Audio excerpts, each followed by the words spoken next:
Welcome to Channel 17, the Town of Colonie Government Channel.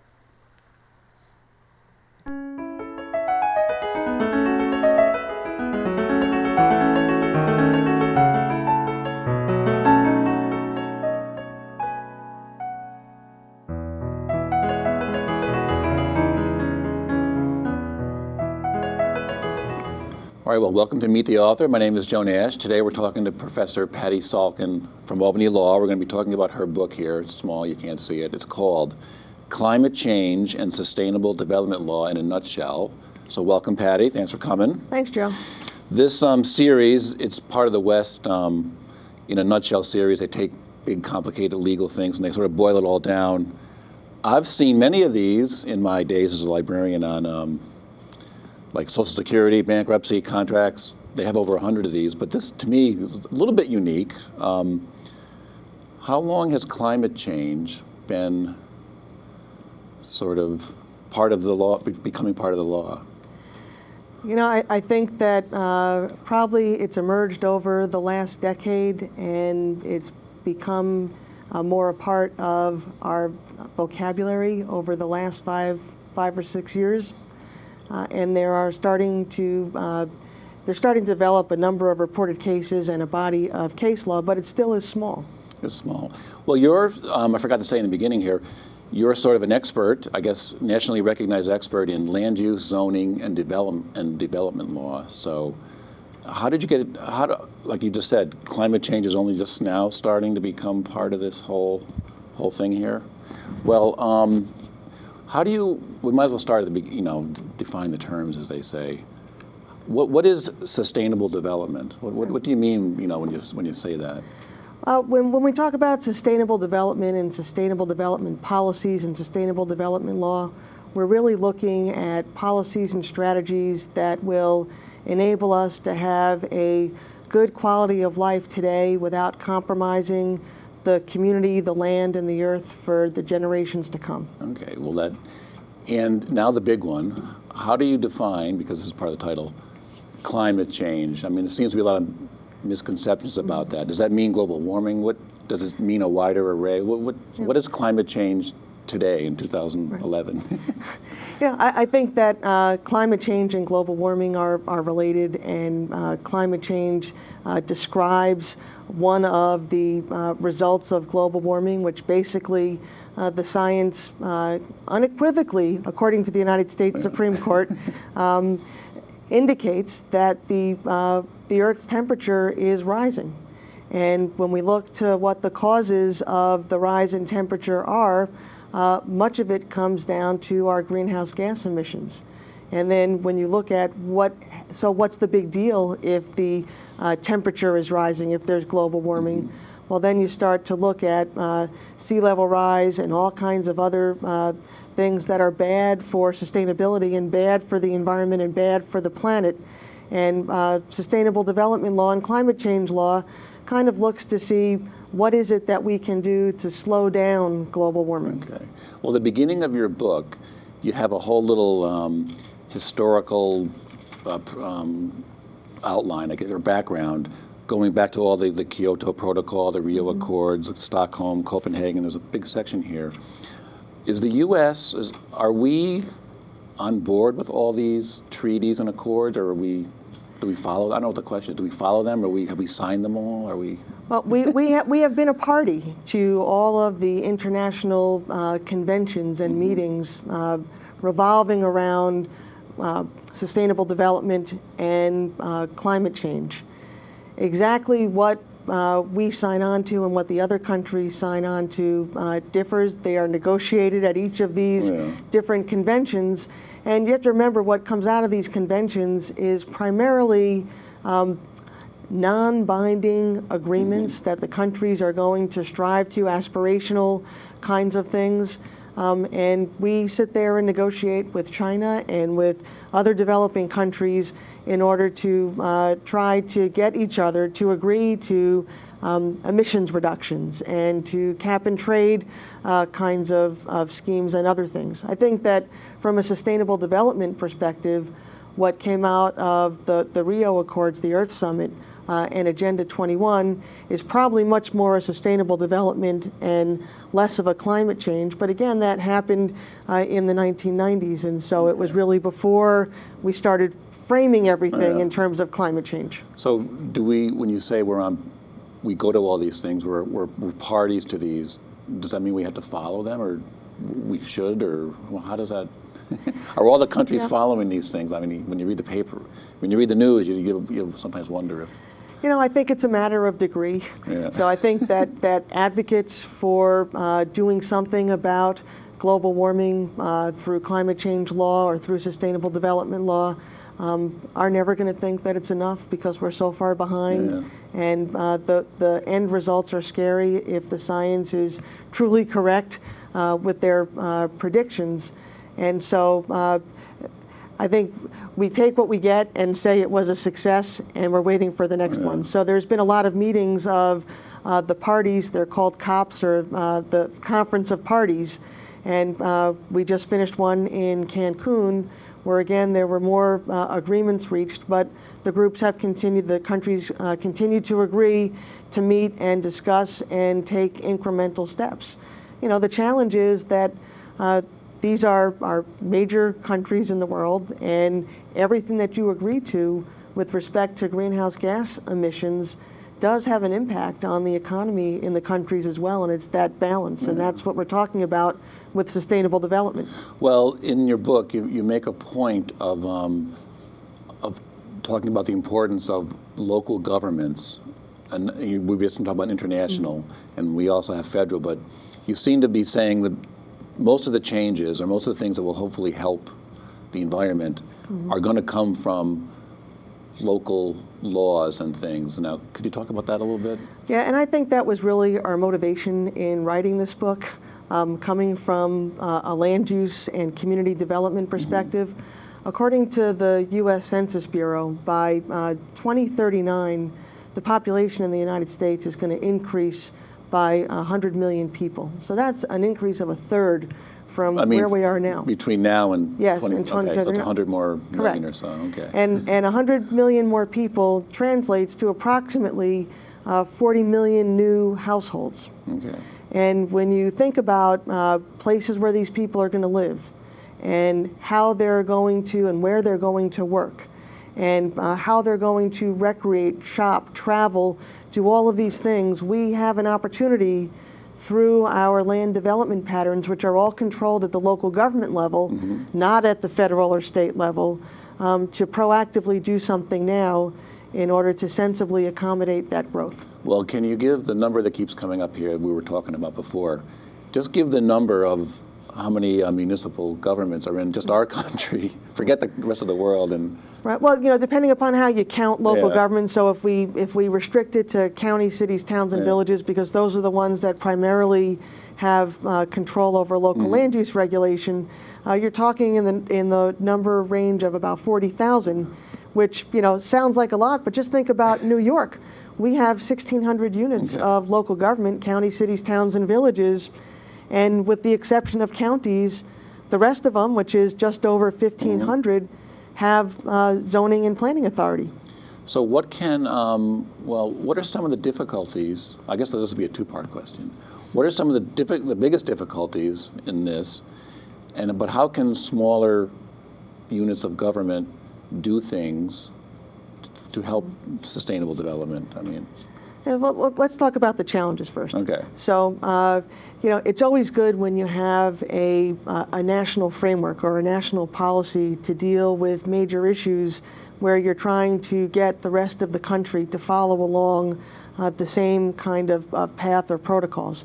We don't have right now a national climate change policy. We have energy policies. We have things that we have transportation policies. We have things that relate and that are pieces of the puzzle, but they are still set up in different federal agencies, and they're under control of different administrators or heads of agencies, and nothing is yet coordinated. So EPA might be involved, and Department of Transportation, and the Federal Highway Administration, and Department of Agriculture, and the Department of the Interior, and HUD for housing issues. And so all of these relate to sustainable development, and they all have something to do at some level with decisions that we make at the local government level. They all have programs that provide funding. So a lot of our transportation funding comes from the federal government with pass-throughs to the state and then to the local governments.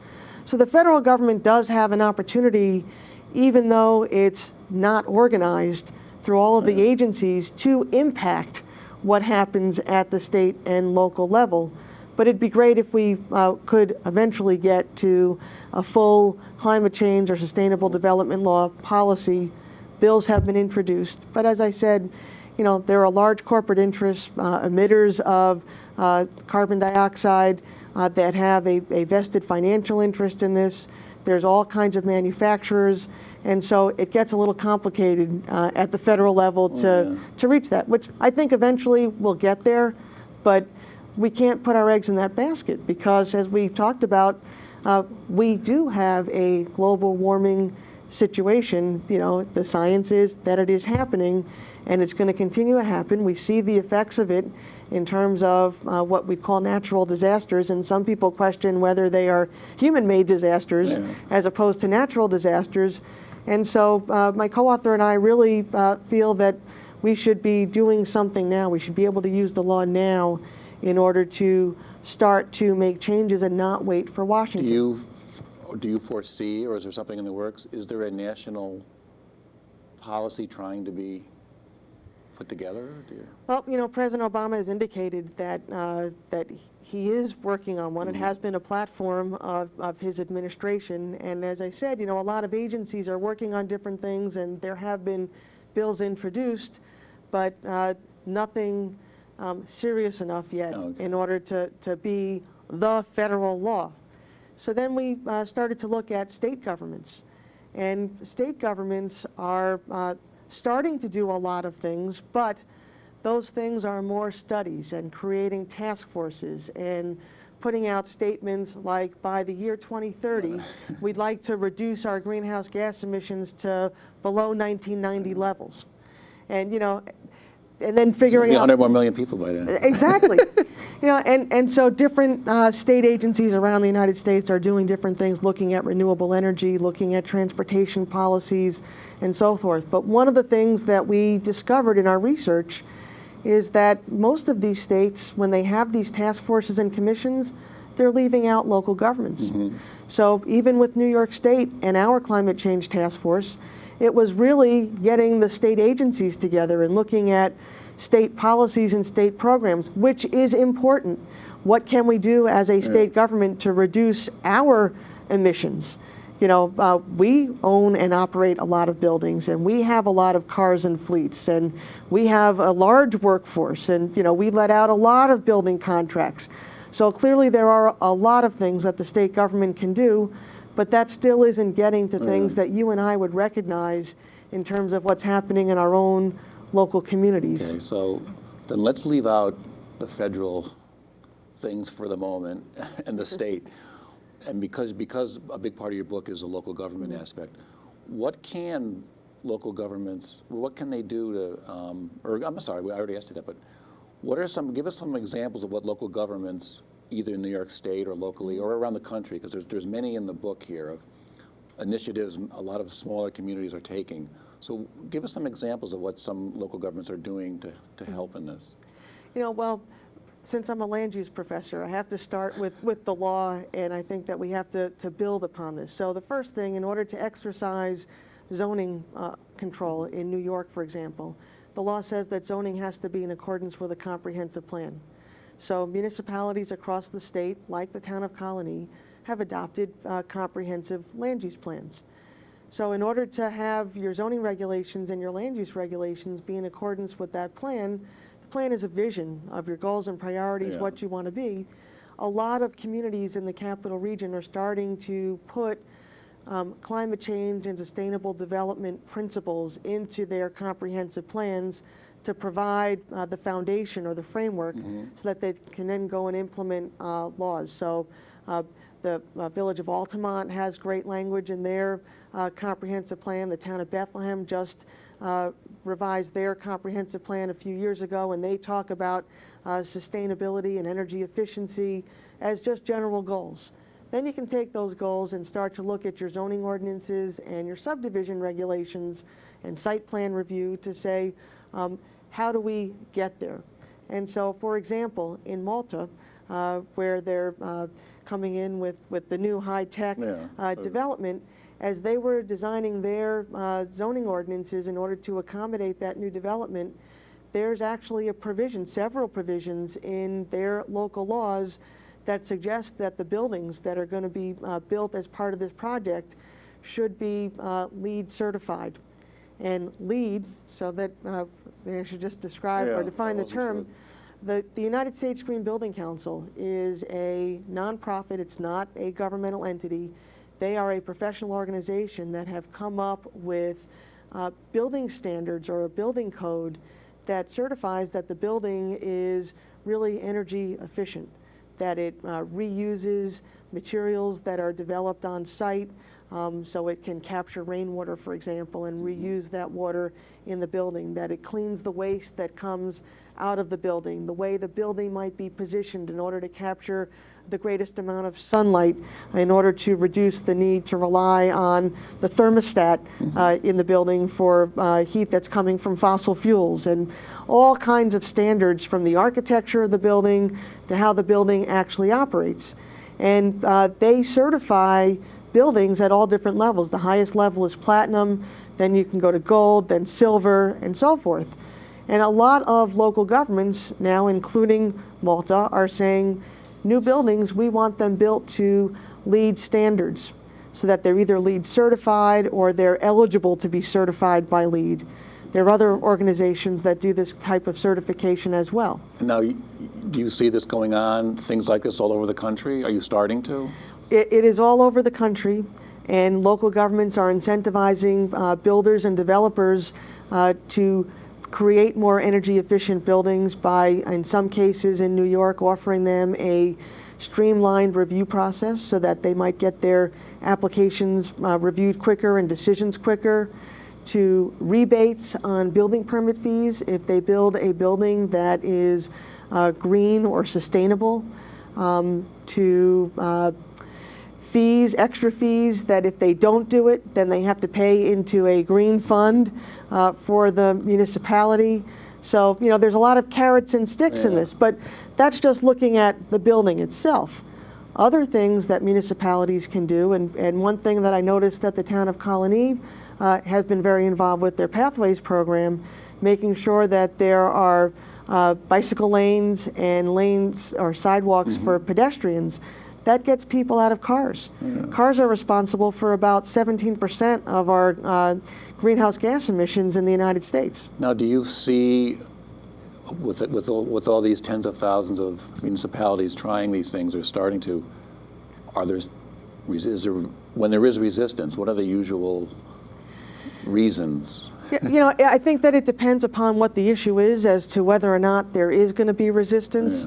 So, for example, another thing that communities are starting to do is to figure out how can we accommodate solar energy and wind energy in residential neighborhoods.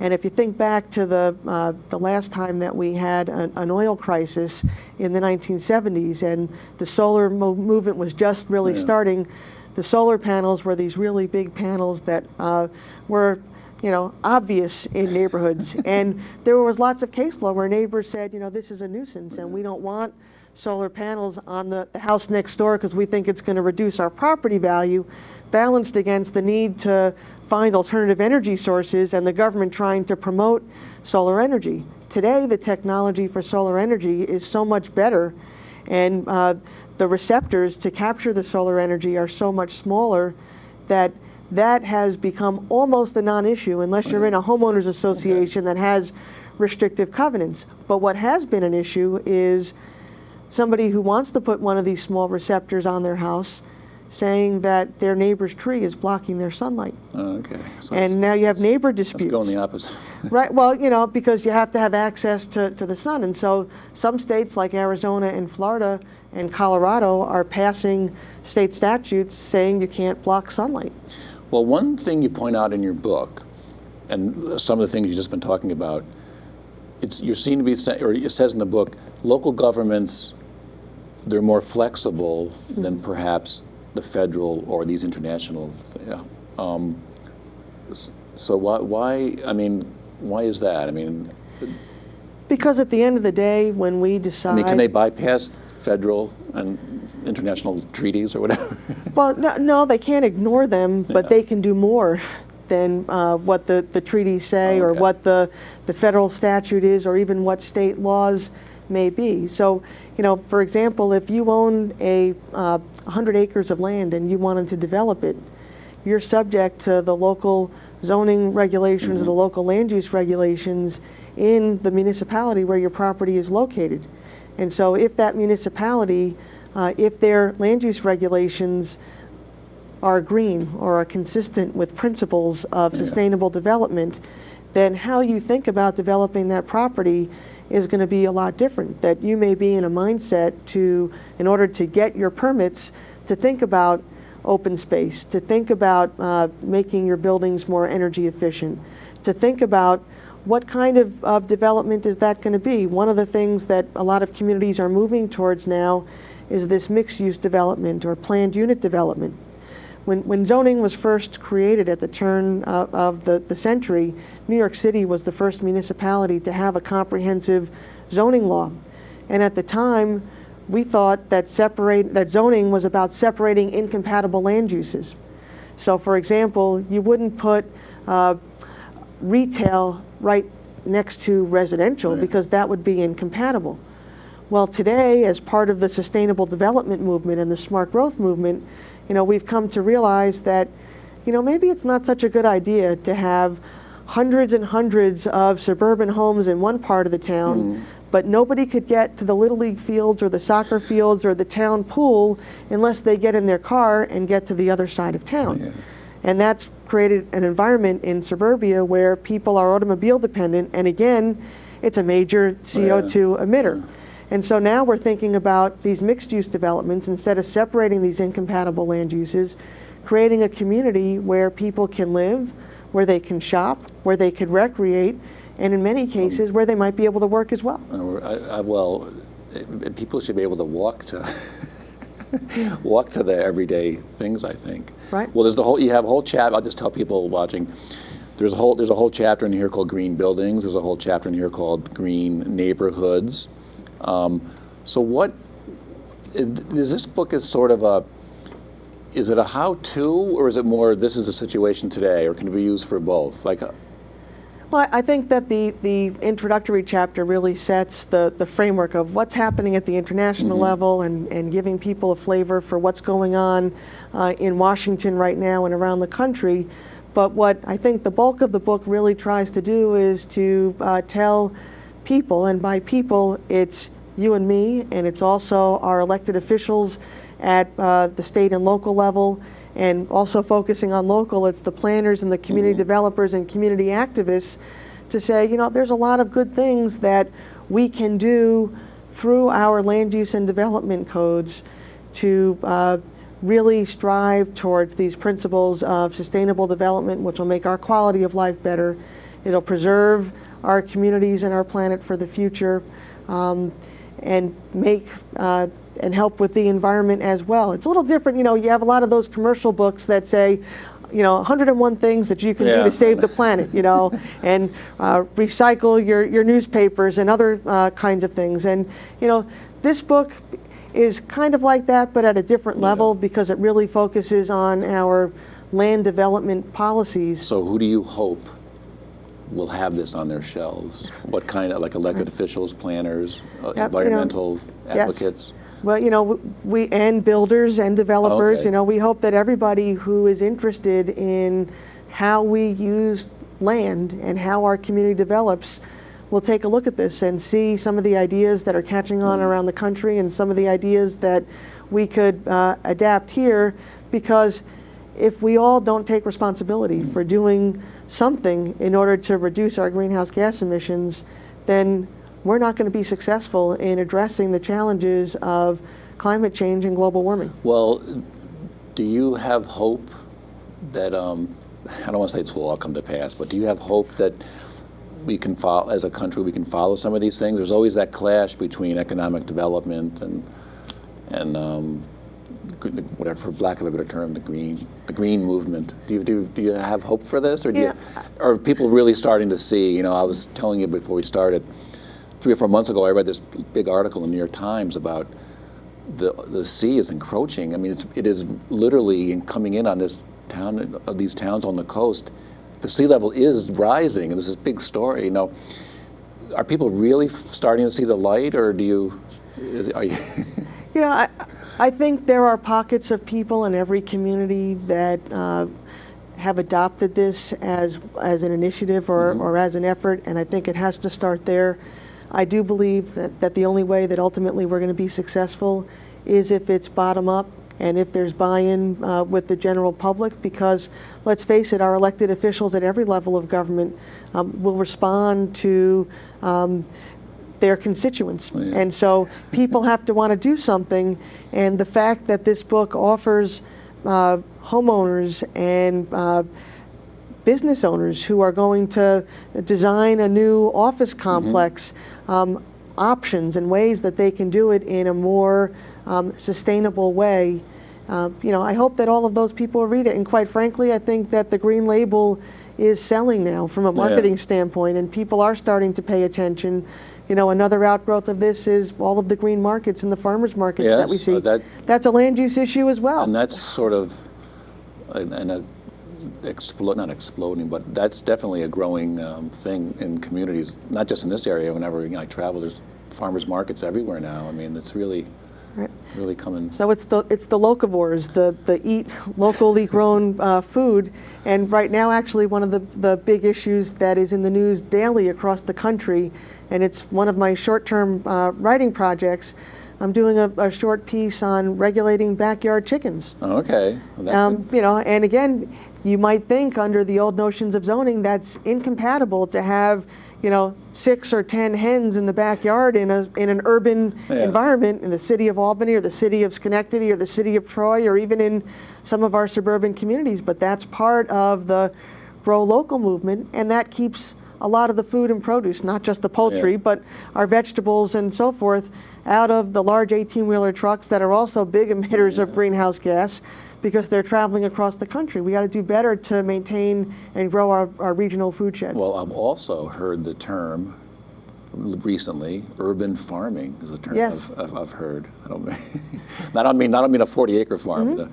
Well, near the end of the book, you have there's about a 40 or 50-page section of resources on the internet of different, the Green Building blog, the Environmental Law Change blog, the Global Climate. They're not just blogs, but they're for information. And you maintain one that's sort of a pretty popular one from what I read called The Law of the Land. We'll have it on the screen here. Can you tell us about this blog? It's called Law of the Land. Sure. The blog is about 3 years old, and just about every single day I provide a summary of a significant land use decision from a court someplace across the country. Every day you update that? Or? Just about every single day. Yep. So these things are going on. If you can find stuff every day, this is a... Right, so if you're interested, well, it's not just on climate change and sustainable development, but if you're... land use. It's land use, so that if you need a variance to build a deck on the back of your house or put in a swimming pool, or you've got a problem with a non-conforming use, or you want to know if government's regulation would constitute a taking of your property. There are about 50 different topics that are discussed on the blog. So every time I write a case summary and post it, I also put it into a category. And so you can search for categories on the right-hand side of the blog for anything that you might be interested in land use. Yeah, okay, very good. Well, I'm going to ask you one more question, not related to this book, because I find it so interesting. One of the things you do down at Albany Law is you're teaching a class in Chinese law. Can you can you just tell us a little bit about that? And then I'm going to tell people Patty's going to be here at the library on February 28th. So, but tell us about the Chinese law a little bit. So, Sure. This is the first year that we're teaching a class called Introduction to Chinese Law at Albany Law School, and I think it's in part the law school's recognition of the globalization of the marketplace and the globalization of the law, and it comes about as a result of about a multi-year effort that resulted in last year Albany Law School signing an agreement with a law school in Shanghai to cooperate and to engage in some faculty exchanges and some student exchanges. So in September, a faculty member from the Shanghai Law School came to Albany for 3 months and was really a scholar in residence. And in January, we had 11 law students from Shanghai visit Albany Law School for 4 days, and we took them all around the capital region and we gave them an introduction to U.S. law. And in March, as part of the class this semester, I'll be taking 31 Albany Law School students over to China for 10 days during our spring break. so 31 students signed up. So that shows a lot of interest. I would. It's a tremendous amount of interest because there was an additional cost to go on the trip. Oh, okay. So the class was part of their tuition, but Okay. the cost of the trip was extra. But we'll be going to Beijing, to Xi'an, and to Shanghai. Okay. And when we're in Shanghai, we'll be in residence at the law school at the Shanghai Institute of Foreign Trade. All right, very good. Well, Patty, thanks for coming. I'm just going to tell people now, if you're interested in anything to do with land use, zoning, and development law, Patty's going to be here on Monday night, February 28th, 7 o'clock. She's going to be talking about this book and some of the things we just talked about, and you can ask her questions. I was telling her before, whenever we have lawyers come to the library, people love to ask questions. So that's the 28th, 7 o'clock. Patty Salkin, the author of Climate Change and Sustainable Development Law, and we'll see you next time on Meet the Author.